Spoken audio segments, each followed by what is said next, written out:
Dan, before we let you go here, we have an email from one of our listeners that is relevant to your expertise. It's Final Fantasy based. My favorite kind of. It's from Scott. Right. Do you know Scott? I know a Scott. He emailed us at the email address gamescoop@ign.com, just like you can. Camp Goose. And he says, I was curious on your thoughts on a realization I had. What do you think? That's an outstanding realization. All right, please leave, Dan. Take this seriously or leave. And I'm out.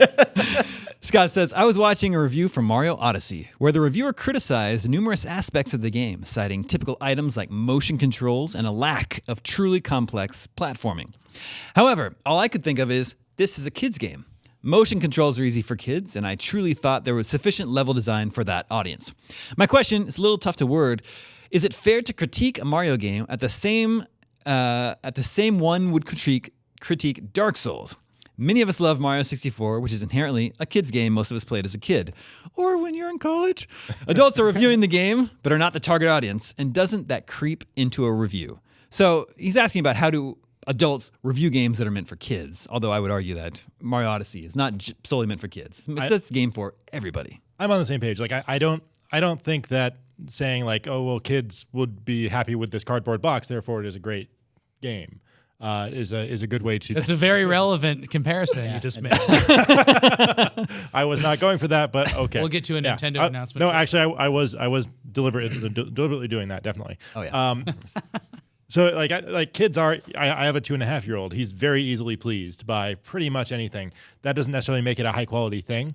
I think that and also like when I was a kid, I played the original Super Mario Brothers when I was like 6 or 7 years old, and had fun with it then. I have fun with that game now.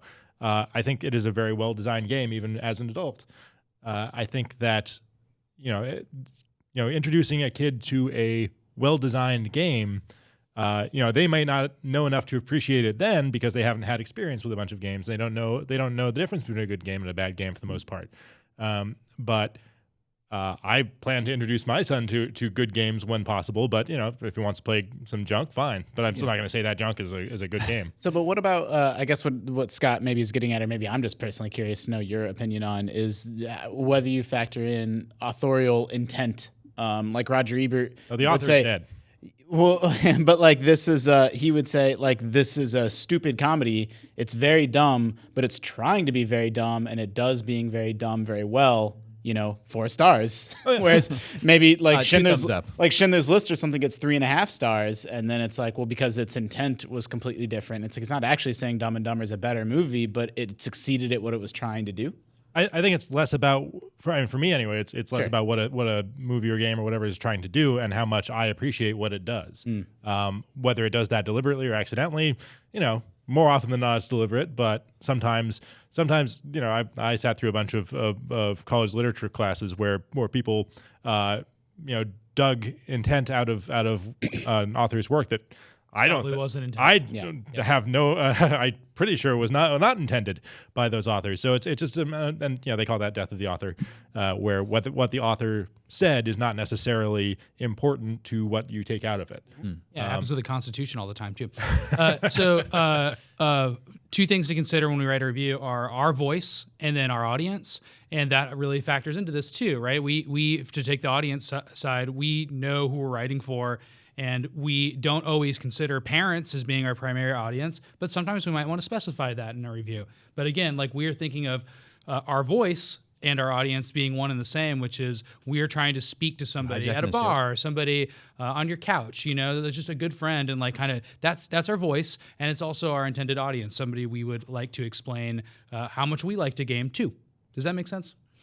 Well, I mean, I guess the only reason I circle back to intent was Scott mentioned that some reviews criticized Mario Odyssey for a lack of truly complex platforming, and I would say, well, it wasn't their intent to use this game to introduce truly complex platforming. Their intent was to have a world full of discovery, and there's a secret around every corner, and be a little bit more puzzly than other Mario games. So it's that's really up to the reviewer's own standards, whether what they consider to be valuable in a game. Somebody might not like complex platforming, and that's fine. And their review would say, it doesn't have complex platforming, but that's fine. I prefer this exploration and discovery. Somebody else's Freud says complex platforming is a sign of